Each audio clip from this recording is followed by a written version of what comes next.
Welcome to Prajagalam. నేను మీ దండపాటి కోటేశ్వరరావు. యధవలు, సోంబేరి తల్లిదండ్రులు రోడ్ల మీద వదిలేసి ఒక్కొక్కరు 10 మంది 5 మంది 20 మంది కనడం కాదు. నీ కొడుకుల వల్ల నీ పిల్లల వల్ల వేరే వాళ్ళకి ఇబ్బంది జరిగి వాళ్ళు రోడ్డు మీద పడి నువ్వు గుద్దితే, నీ కొడుకు ఎవరినో గుద్దితే వాడు చచ్చిపోతే వాళ్ళ పిల్లలు రోడ్డు మీద పడుతున్నారు. Useless fellows. ఫస్ట్ తల్లిదండ్రులు మూర్ఖులు, యధవలు, సన్నాసుల తల్లిదండ్రులు. ఈ సన్నాసుల తల్లిదండ్రులకి ఎంత చెప్పినా అర్థం కాదు. హైదరాబాద్ రోడ్డులో నడి రోడ్డు మీద అసలు ఇష్టం వచ్చిన విచ్చల విడిగా గత నెల రోజుల నుండి బైక్ రైడింగ్ జరుగుతుంది. చూడండి,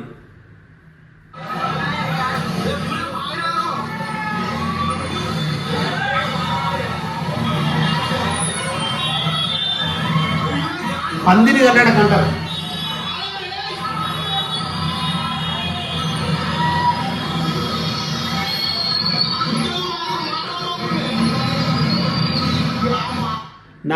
వీళ్ళకి తిట్టకూడదు, కానీ వీళ్ళ తల్లిదండ్రులు ఎట్లా పుట్టిరో తెలియదు, వీళ్ళు అట్లనే పుట్టిరా ఏంటో తెలియదు. ఒక్కొక్కరు 10 మంది కానేసి రోడ్ల మీద వదిలేయడం కాదు. మీ వల్ల రోడ్డు మీద పోయేటోళ్ళకి ప్లస్ ప్రాణ నష్టం జరిగిన వాళ్ళకి వాళ్ళ కుటుంబాలు రోడ్డు పడుతున్నాయి. బుర్ర బుద్ధి జ్ఞానం లేని అడ్డగాడుతులు కన్నారు మీరు. మీ తల్లిదండ్రులకి అసలు వేస్ట్. నాకు తెలిసి మీలాంటి వాళ్ళు రోడ్ల మీద దొరకడం కూడా వేస్ట్. చూడండి ఎట్లా ఎంత పోలీసు వాళ్ళు ఏం చేస్తున్నారు అర్థం కాదు. ఒక్కొక్కరు తాట తీయాల, కౌన్సిలింగ్ కాదు.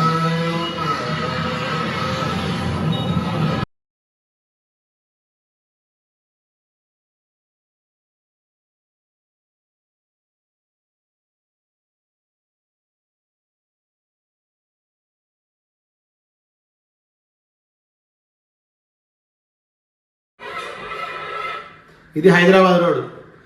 పోలీసు వారు తీసుకొచ్చి కౌన్సిలింగ్ చేయడం కాదు, వాళ్ళ జీవితంలో ఎక్కడ ఉద్యోగం కాదు కదా, కనీసం ఎక్కడ పనికి రాకుండా చేయాలి. వాళ్ళ బండ్లు స్వాధీనం చేసుకోవాలి, వాళ్ళ తల్లిదండ్రుల మీద కేసులు ఫైల్ చేయాలి. మీ పిల్లల వల్ల ఎవడైతే వేరే వాడు గుద్దుతారో పాపం చనిపోతే వాళ్ళ కుటుంబం రోడ్డు మీద పడుతుంది. సన్నాసులు.